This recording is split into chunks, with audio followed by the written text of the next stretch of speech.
The first thing people noticed was not the color. It was the sound. A train station has its own noise, the kind that becomes a blanket over your ears. Wheels on tile, shoes that slap and scrape, doors that sigh, loudspeakers that hum and crackle, a thin vibration in the air that comes from engines, lights, and too many bodies moving at once. Then a parrot cut through all of it with a short code, repeated cleanly, with a steady pause between repeats. The sound did not belong here. Not because parrots were rare, but because the tone was too exact, too calm, too focused. It did not feel like a trick. It felt like a signal. At first, people smiled. Some laughed softly, the kind of laugh that means nothing, the kind you give when a stranger does something odd and you want to stay polite while you keep walking. A few lifted phones and filmed. Someone pointed up toward the hanging signs and the steel beams that crossed high over the ticket hall. The bird perched there like it had paid rent. Bright green body, pale face, sharp hooked beak, dark eyes that stayed steady instead of darting around in panic. It did not flap or hop in a restless way. It did not beg for food. It did not chase crumbs. It sat still, repeated the code, then paused, then repeated it again. The station moved under it. The parrot did not. By the end of the morning, the bird had become a small rumor, not a headline, not a real problem. A station story. It returned the next day. Same beam, same spot, same sound. On the third day, it started to feel less like a rumor and more like a pattern. That was the part that changed everything, even before anyone admitted it. Because lots of odd things happen in stations. People lose bags, people miss trains, people cry by the gates, people argue with machines, people sleep in corners. A station collects small chaos, the way wind collects paper, but patterns are different. Patterns ask for attention. They demand it. The parrot repeated the code again. Pause. Again. Then it went quiet and stared down toward the far end of the hall, toward a covered walkway that led to the parking structure and a service corridor door. The stare was not random. It had direction. It had weight. A few commuters noticed that part and felt a quick chill they could not explain. The chill did not last. Time pushed them forward. They walked on. The station swallowed the moment. Staff did not have the luxury of being swallowed. Mara Ilyenko ran the day shift. She was the kind of supervisor who kept the building upright through 1,000 small fixes.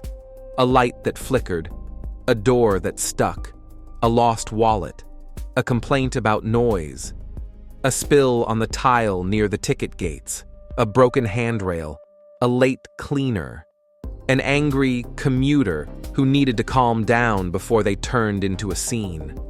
She liked problems with edges. If a problem had edges, she could hold it, shape it, and end it. The parrot did not have edges. It had a voice, a code, and a stubborn refusal to leave. Complaints arrived in Mara's inbox.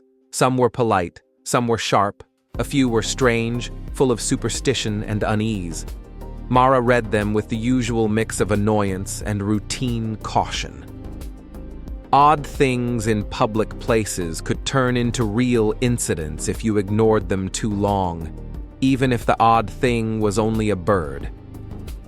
On a wet morning, with rain clinging to coats and umbrellas dripping near the doors, Mara stepped out from behind the service counter and walked into the main hall. The station smelled like coffee and damp fabric.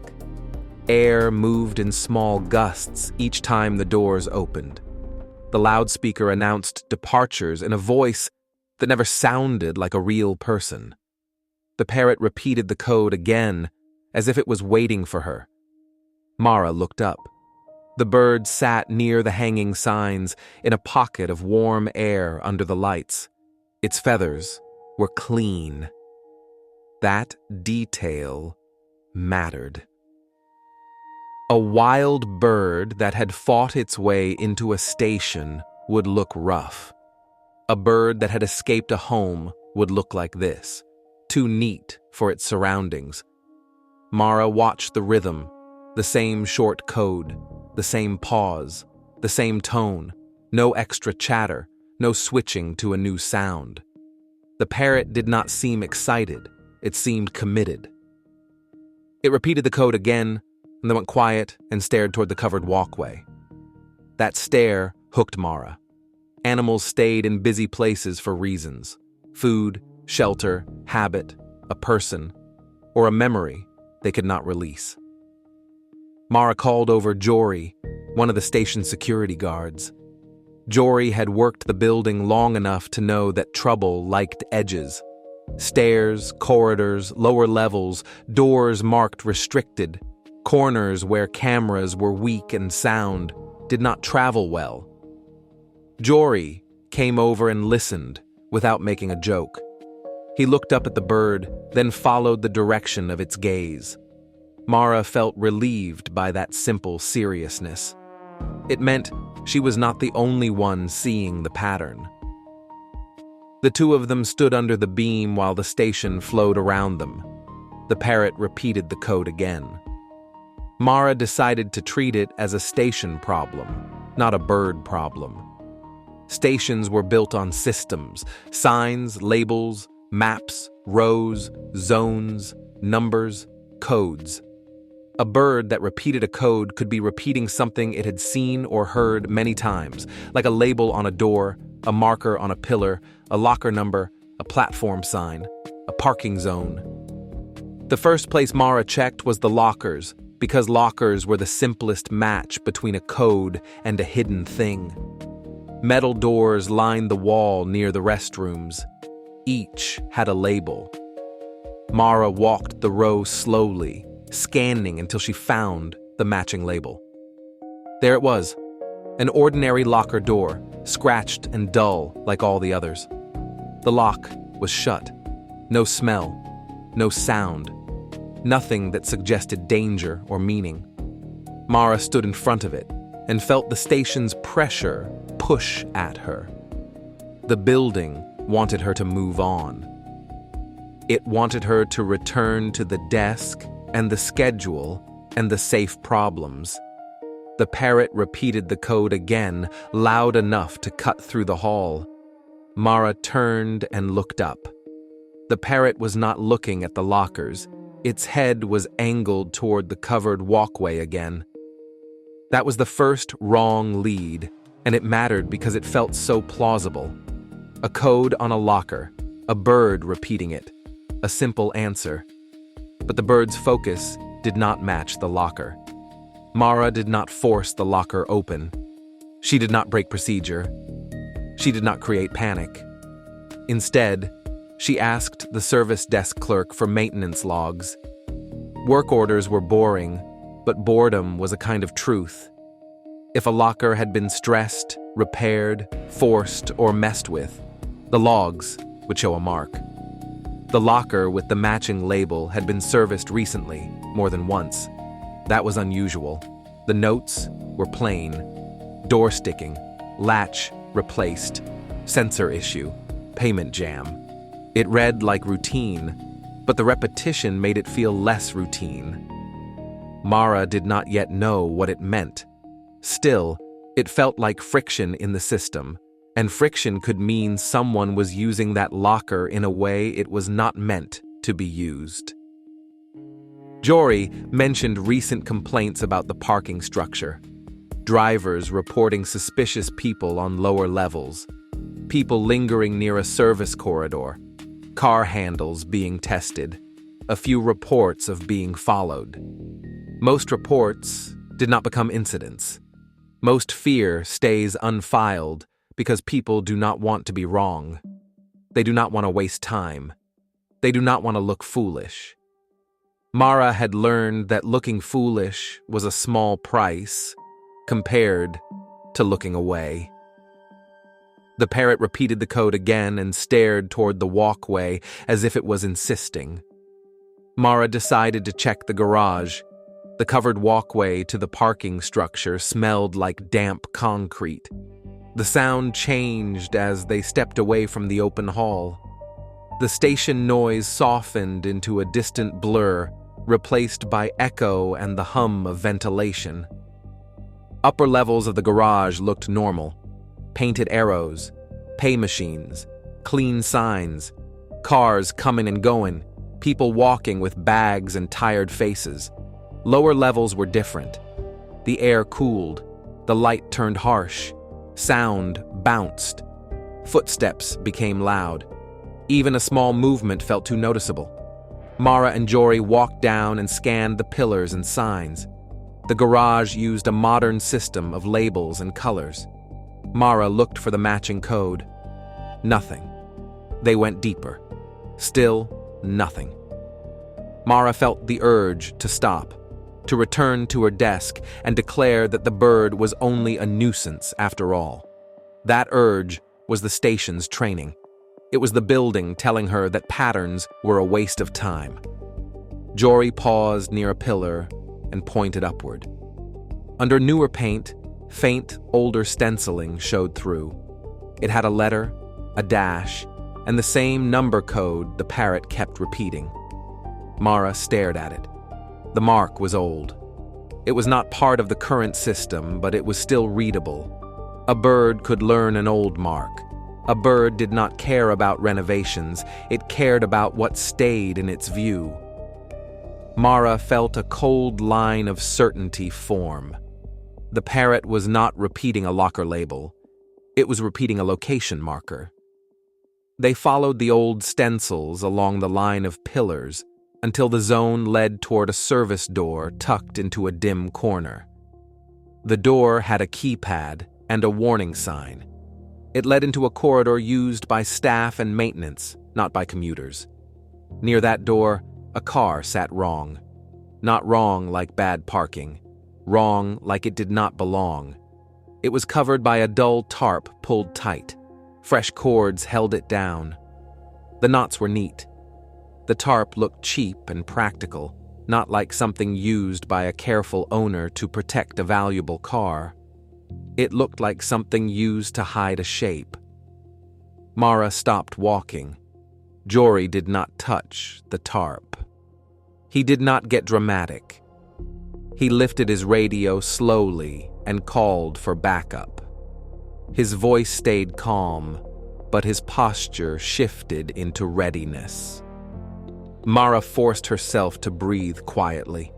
Then the service door clicked, a small, clean sound, a lock turning. The door opened a narrow crack, just enough for someone to look out. Then it closed again, fast. Mara felt her stomach drop. This was not an abandoned car. Someone was close. Jory called again for backup and positioned himself slightly in front of Mara, not as a show, as a shield. They waited. Footsteps came from the corridor, slow, then slower, like whoever was inside was trying to decide what to do.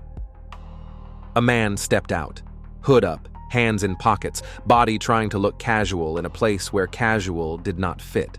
He stopped when he saw them. His eyes flicked to the tarped car. The glance was quick, but it said everything. Recognition. Jory held steady. No shouting, no rushing, no sudden move. The hooded man shifted back. Then he ran. The run was frantic, not smooth. Shoes slapped concrete. Breath sounded loud in the echoing space. He bolted toward the ramp where the brighter levels and the crowd could swallow him. Jory chased at once, speaking into his radio as he moved. Mara stayed by the pillar. She hated staying. Every part of her wanted to follow or retreat or do anything that felt like action. But she also knew that the car was the center of this, and leaving it alone felt like opening a door for someone else to slip in. Police arrived quickly. The corner became controlled space. Calm voices. Clear boundaries. The service corridor blocked. The tarped car photographed and treated as evidence. The tarp was not ripped off in a careless moment. It was documented. The car was checked for identifying marks through the glass. The details were run through the system. The vehicle was reported missing, not just stolen, missing in connection with a missing person case. Mara felt the air go cold in her throat. A missing car in a garage was serious. A missing car linked to a missing person meant the station had been carrying something heavy under its normal noise, and nobody had known. The officers kept their words tight and quiet. They did not share details with bystanders. They waited for a forensic team. They secured the area. Mara stood aside and watched, trying to hold her mind steady. Above, in the main hall, the parrot kept repeating the code, unaware that it had pulled a hidden thread. The next hook came from a place Mara did not expect. A station staff member had posted a short clip online. The clip showed the parrot on the beam repeating the code. It was shaky and plain, just a quick capture of a strange station moment. A volunteer from a local animal shelter saw the clip and recognized the bird. The volunteer arrived at the station with a small carrier and a calm, practical manner. Shelter workers often carried calm like a tool. They needed it. The parrot was not wild. It was a missing pet. The volunteer had been part of a search for the bird for some time. A man had reported it missing. The report included details that matched perfectly. The bright green feathers, the pale face, the steady voice, the habit of repeating patterns. The man's name was Selim. Selim arrived later that day with a look Mara had seen before but never liked. A face shaped by sleeplessness, eyes that held fear under control only because there was no other choice, hands that tried to stay steady and failed in small ways. Selim did not enter the station hall and look at the floor. His gaze went up to the beams at once. That told Mara the bird mattered, not as a pet, but as part of something else. The shelter volunteer explained the situation to Selim in a quiet area near the service desk, away from the crowd. Selim listened, face tightening, breath shallow. Then Selim gave the missing link. The parrot had been with him in his car. The bird traveled with him often. It perched behind his head. It leaked patterns, labels, and codes. It repeated what it saw. Selim had encouraged it, thinking it was harmless. A clever trick that made long days lighter. The night the bird vanished was the same night Selim's niece vanished. Selim had gone to the station to pick her up. Rain had been heavy. He parked in the lower level because it was closer and drier. He remembered the old zone marking on the pillar because he had noticed it, faded paint showing through new paint. Selim stepped into the service corridor briefly, thinking it was safe. When he returned, his car door was open. The parrot was gone, and his niece never came out of the station. Selim reported the missing girl. He reported the missing car. He reported the missing bird. He gave the location marker in his report, but stations were hard places for investigations. Too many exits, too many faces, too much noise, too much time passing. The case had slowed. Then the parrot appeared in the main hall days later, repeating the same location code as if it could not let it go. Mara felt her chest tighten as the pieces settled into place. The bird had not been performing. It had been pointing. A parrot could not file paperwork. It could not call for help. It could not explain fear in human words. It could repeat the one clear thing it had: the code. Police asked Selim for every detail he could remember. Not dramatic details, small, practical details. What time he arrived, where he parked, which route he walked, which doors were open, which doors were locked, what he heard, what he saw, which corridor he used. Selim gave everything he had, even the details that made him sound uncertain, because uncertainty was normal when fear was involved. The next stage turned into a slow grind of procedure, the kind that saves lives even though it looks boring. Camera footage was pulled. Parking records were checked. The garage entry system was reviewed. Maintenance logs were scanned again, not just for lockers, but for the service corridor doors, the keypad access, any repairs, any unusual calls. The station's own records became a map of movement. Mara watched officers move through hallways and rooms that commuters never saw. She watched staff cooperate with quiet tension. She watched Jory return with tired eyes after hours of reviewing footage. The footage was grainy, as garage footage often was. The light was harsh. Shadows pooled. Bodies moved through dim corners like ghosts. Still, grainy footage could tell a story if you watched it with purpose. The recording showed the hooded man near the service corridor around the time window Selim described. It showed other figures too, not always clear enough for a face, but clear enough for height, build, posture, and movement pattern. It showed Selim's car arriving and parking in that old zone. It showed movement near the car. It showed a small carrier. A bird carrier. That detail hit Mara hard. It meant the parrot had been taken and held near the car at some point. It meant the code was not random mimicry. It was a memory tied to the place. The parrot had likely heard the old zone label repeated by humans near the corridor, or heard it spoken in a hurried moment, or seen it so many times it burned into its mind. Then, later, the parrot escaped.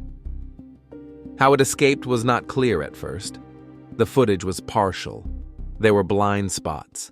The station had always had blind spots, and now those blind spots felt like failures. Still, the end result mattered most. The parrot returned to the station hall and began repeating the code until someone followed it. A small act of stubbornness that shifted the entire search. The missing car was processed with care. The tarp was removed under controlled conditions. The interior was documented. Everything was treated as evidence, not as a spectacle. Mara did not learn every detail, and she did not want to. She only needed the truth that mattered. The car had been used as part of the disappearance, and it held traces that could lead to a person. The investigation widened. The hooded man who ran from Jory was identified through a clearer camera angle on an upper level. The face was not fully clean, but there was enough for recognition when matched with other footage and records. The person moved in patterns, returned to the station at odd times, used the same corridor routes, lingering near the same edges. Patterns worked both ways. The parrot had a pattern. The suspect had a pattern too. Police followed that pattern out of the station. They looked at places where the suspect went after leaving the garage. They checked nearby streets. They checked shops and cameras. They checked known hangouts. They pulled records linked to the suspect's phone and vehicle, not in a dramatic leap, but through simple steps that narrowed the world. The station's role in the case grew heavier. Mara felt it in the staff's mood. People moved with more caution. Eyes stayed sharper. Doors were checked twice. The garage patrols became more frequent. The service corridor doors were locked with extra care. Commuters remained mostly unaware. Stations were good at hiding pain inside normal noise. Salim returned to the station often, hoping to recover the parrot. The shelter volunteer brought a carrier and food.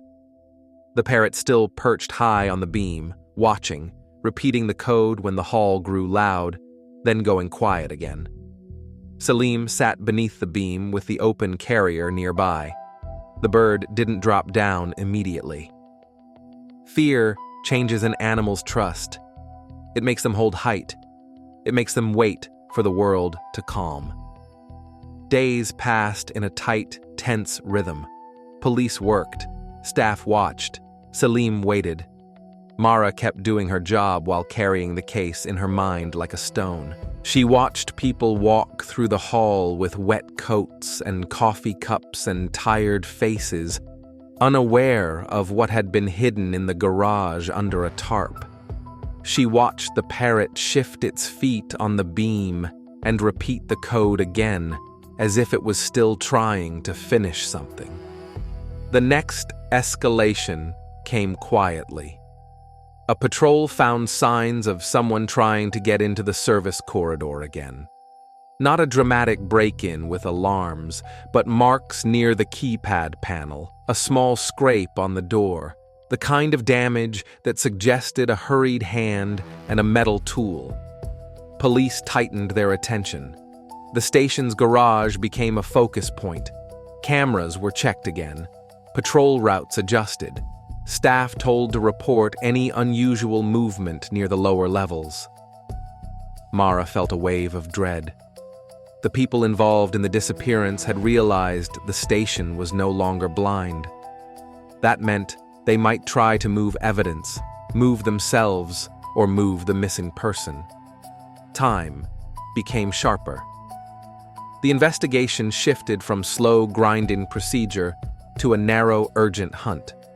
Police used the traces from the car to connect to a storage space rented under a false name. The connection came through a chain of small proof points. A payment method, a camera capture of a car entering a storage facility, a match in movement pattern, a shared route. A search at the storage facility found items linked to the missing person. Not a neat confession, not a clean ending. More like a set of proof stones that created a path. The path led away from the city. Salim was kept informed in careful steps because hope could also break a person if handled wrong. Mara didn't see the search operations. She stayed at the station because that was her world. Still, she felt the ripples. Officers came and went. Paperwork was delivered. Questions were asked. Security footage was requested again and again. The station became both a place and a witness. Late one evening, when the hall quieted and the loudspeaker sounded more distant, the parrot finally came down. It moved along the beams in small hops, then dropped to a lower sign edge, then to a metal frame near the information desk. It paused, as if testing the air. Salim sat below with the carrier open, hands steady, body still. The parrot slipped into the carrier without drama. The shelter volunteer closed the door gently. Salim did not celebrate loudly. Relief was too heavy for that. His shoulders dropped, as if his body had been holding itself up by force alone. The parrot sat inside and repeated the code again, softer now. It did not know the car had been found. It did not know police had followed the trail. It only knew that the code mattered. The rescue that followed did not happen at the station. It happened far from the beam and the signs and the wet tile. Police followed the path to a rural property that fit the pattern. Not too far, not too close, quiet enough to hide a person. The kind of place where fear could be kept behind a door and nobody would hear it. The search was careful. Quiet vehicles, controlled movement, a perimeter built before entry. The kind of work that looks slow but is built to prevent mistakes. Inside, Selim's niece was found alive. Alive, exhausted, frightened, but alive. Mara learned the outcome through a short update. The details were kept private for good reason. Still, the core truth was enough to make her sit down at her desk and stare at the wall for a long moment. A person had been saved. Not by luck, not by a miracle, by a stubborn pattern repeated by a bird that refused to move on. The suspects were identified and taken into custody over time, not in a single cinematic moment, but through the normal weight of evidence. Camera patterns, trace links, the car, the corridor marks, the storage proof, the chain that tightened around them until escape was no longer an option. The station returned to its normal rhythm after the sharpest part of the crisis passed. Trains ran, suitcases rolled, people argued with ticket machines. A cleaner mopped the same dull stains on the tile. Still, something had changed. Staff moved differently. They watched edges more carefully. The service corridor doors were checked more often. Garage patrols stayed frequent.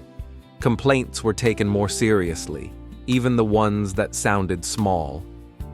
Mara changed too. She did not become sentimental. She did not start telling people to believe in signs or fate. She did not preach about listening to nature. She simply stopped dismissing repeating oddness as harmless background noise. Because the station was trained to swallow details, and that training had almost swallowed a person. The parrot stayed with Selim after the case. The shelter volunteer checked on them, the way shelter workers did. The bird was healthy, though calmer than before. Its feathers stayed bright. Its eyes stayed sharp. It still repeated patterns sometimes, because parrots did that. It repeated labels on signs. It repeated rhythm from a passing jingle. It repeated small codes from daily life. But it no longer perched on the beam at the station, calling the same location into the air. Selim did not allow that. The carrier became a constant companion. The bird stayed close. Strangers were kept from feeding it. The parrot was treated less like a fun pet and more like a living witness that had survived fear. Mara saw Selim once more, weeks later, passing through the hall with the carrier in hand. The station noise wrapped around him as usual. The station tried to swallow him too. Still, Selim moved through it differently.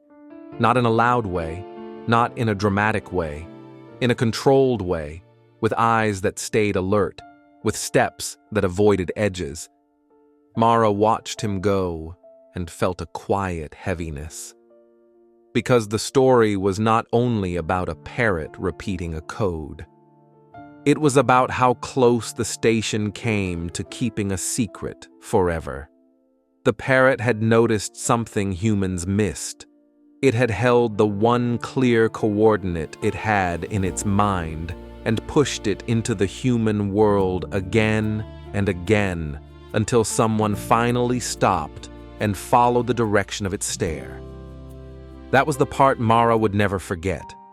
Not the bright feathers, not the strange voice, the insistence, the refusal to let the code vanish into noise.